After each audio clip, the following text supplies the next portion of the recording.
जिस तरह से अभी स्थितियां हैं या सुविधाएं बच्चों को देना है, तो दोनों को काम करना जरूरी है। और जब दोनों को काम करना जरूरी है, तो आजकल एकल परिवार का चलन है और वो जॉइंट फैमिली है नहीं। तो क्या क्या ये घर के यंगस्टर्स को तय करके फिर से जॉइंट फैमिली पे जाना चाहिए, और जाएं तो फिर कैसे?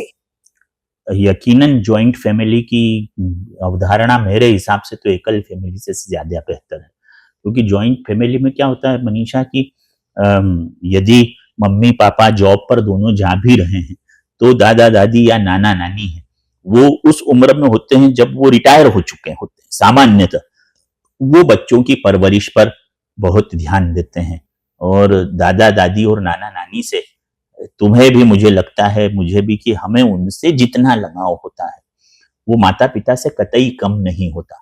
और वो जो बच्चों को सुनाते हैं, हमारे यहाँ हमने तो बचपन में छोटी छोटी कहानियां और छोटी छोटी वो ताड़ने वाली वार्ताएं, पजल्स, ये इन सब के माध्यम से वो हमें संस्कार देते हैं। तो मेरा मानना है कि जॉइंट फैमिली का कॉन्सेप्ट जो भारत में रहा, वो बच्चों की परवरिश के लिए तो बहुत अच्छा है। और क्या इस नैतिक क्रांति के लिए भी हमको वापस वहीं जाना चाहिए? अच्छी बात है यदि जाते हैं तो। क्या तरीका है, क्या रास्ते हैं? क्योंकि आजकल दुनिया मैं और मेरी हो गई है, हम नहीं बचे हैं। हम वो जो 4 लोग हैं, माता पिता और बेटा बेटी, वो भी हम नहीं है। तो बाकी दादा दादी, नाना नानी, मौसा मैसी, ताऊ ताईसा, ये सब मिलके हम होंगे। इसके लिए आप क्या कहेंगे, कैसे होंगे? ये बहुत बड़ी समस्या है और बहुत गंभीर समस्या है। हम इतने सेल्फ सेंटर हो गए हैं।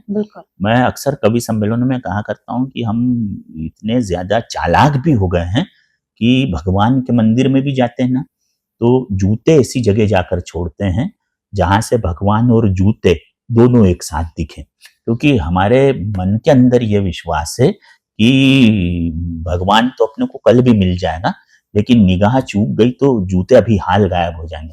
भगवान भी समझता है कि पट्टा भगत बहुत चालू है, कहते हैं जा बेटा तथास्तु जूते ही खा। तो हम है ना, ये दमन के जूते, शोषण के जूते, अन्याय के जूते, भ्रष्टाचार के जूते, ये सब उसी का परिणाम। हम अपने आप को जरूरत से ज्यादा चालाक और सेल्फ सेंटर बनाने लगे हैं। ये जो परिवार वाली बात भी है ना, ये जो बोला कि मैं मेरा मेरा मेरा, ये बकरी वाली बात जो है, बकरियां ही करती मैं, ये हमें मनुष्य से पशुत्व की तरफ ले जा रही। वास्तव में तो हम ही होना चाहिए। देखिए, रामचरितमानस में बड़ा अच्छा प्रसंग है कि जब रावण मरने लगता है तो उसके आखिरी चौपाई उससे द्वारा पूछा जाता है, जबकि भाई अब तू क्या करेगा, तो वो कहता है कि मैं बैरी, वो कहता है कि निज भुज बल मैं बैर बढ़ाऊं। मैंने ये बैर जो है रावण से, मैंने अपने बल पे बढ़ाया। दय हूं उतर जो रिपु चढ़ी दावा, जिसके उत्तर में ये रिपु ने यहाँ पर चढ़ाई कर दी। ये रावण कह रहा है कब, जबकि पूरा परिवार मर चुका है, अकेला बचा है, अकेला लड़ रहा है ना, रहा न कोई रोवन हारा वो हमने, तब भी वो मैं कर रहा है। और राम क्या है, जीत गए, सब साम्राज्य पूरा विभीषण को दे दिया, अयोध्या में आ गए, चक्रवर्ती सम्राट हो गए। और तब उनसे पूछा कि भाई आपने रावण को कैसे मार दिया, तो सारे रीछ भानर वालू सब भालू वगैरह जितने थे वो सबकी तरफ हाथ बढ़ाकर उन्होंने कहा कि भाई मैंने कुछ नहीं किया, तुम्हारे बल ने रावण मारो, तुम्हारे बल ने रावण को मारा, मैं तो था ही नहीं उसमें। और तिलक विभीषण कह पुनि सारी, और फिर से उन्होंने ऐसा कह के तिलक विभीषण को कर दिया कि तू ही राजा है। तो रावण मैं है, राम हम हैं।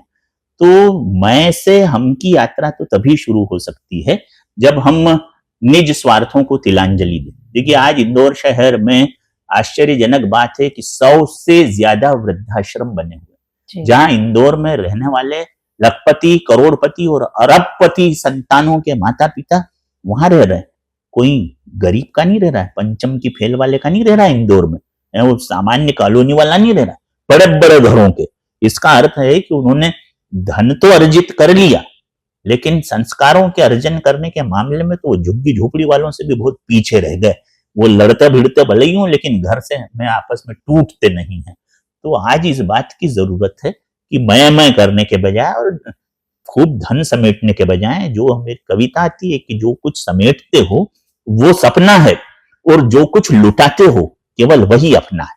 हम अगर हमारे देश की राजनीति की बात करें तो एक कवि की नजर क्या कहती है? तो इस समय देश की राजनीति जो है मनीषा, वो सामान्यतः ऐसा लगता है विभाजन की तरफ चल रही। लोगों को हम बांट रहे हैं और बांटने वाली राजनीति जो है वो अंततोगत्वा देश का नुकसान करती है। चाहे वो किसी धर्म के नाम पर हम विभाजित हो रहे हो, मजहब के नाम पर, क्षेत्र के नाम पर, विभाजन राष्ट्र की एकता के लिए दुष्परिणामदायक होगा, ये बिल्कुल तय है। और ऐसे समय में मुझे, मेरी तो नहीं, अपने कवि मित्र की 4 पंक्तियां ख्याल आती है कि कौम को कबीलों में मत बांटिए, कौम को कबीलों में मत बांटिए, इस सफर को चंद मीलों में मत बांटिए, एक बहती सी नदिया है ये मेरा वतन, इसे तालों और झीलों में मत बांटिए। तो सुनिएगा और समझिएगा कि कौम को कबीलों में मत बांटिए।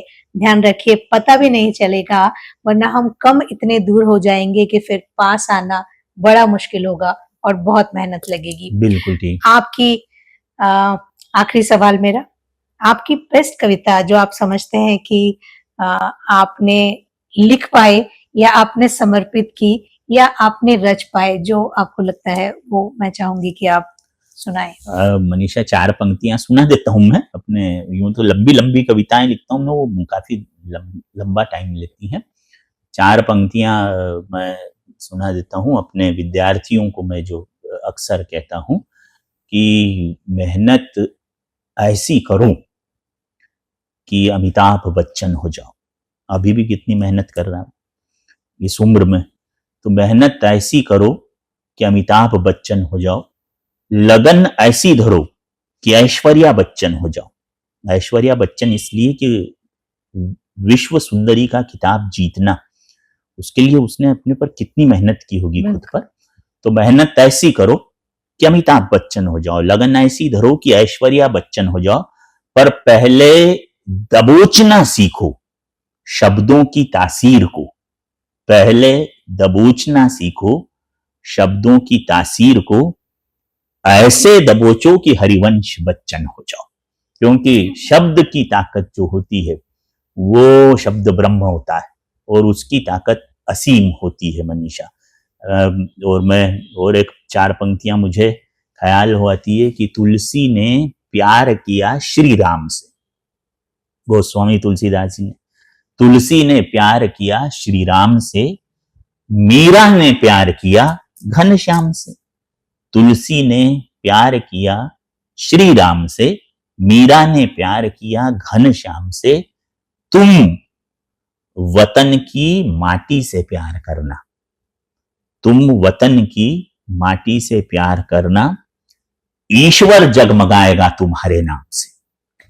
क्या बात है साथियों, हमने बात की एक अंतर्राष्ट्रीय कवि से, जिनके अंदर एक बहुत बड़ा साहित्यकार है और एक बहुत ही शानदार शिक्षक। तो शिक्षक जो होता है वो समाज को बनाता है। हम और आप सब अगर जिंदगी में कुछ भी अचीव कर पाए हैं तो वो उन शिक्षकों की वजह से जो हमारी जिंदगी ने हमें दी है।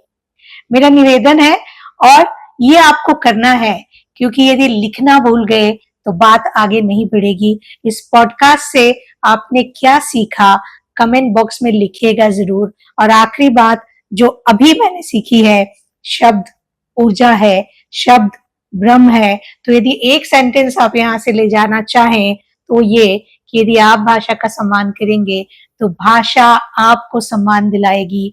सिर्फ इतनी सी बात साथियों, क्योंकि भाषाएं बहुत बिगड़ रही हैं, हम क्या बोलते हैं सोचते ही नहीं है। आज की इस बातचीत से यदि आप कुछ ले जाना चाहें, आज के बाद कभी भी अपनी भाषा का ध्यान रखिए, अपने शब्द का ध्यान रखिए, भाषा को मान दीजिए, क्योंकि वो मान लौट के आप तक आएगा। जो कुछ भी आपके पास से जाता है वो लौट कर आप तक आता है। इसके साथ ही बहुत बहुत धन्यवाद राजीव भाई।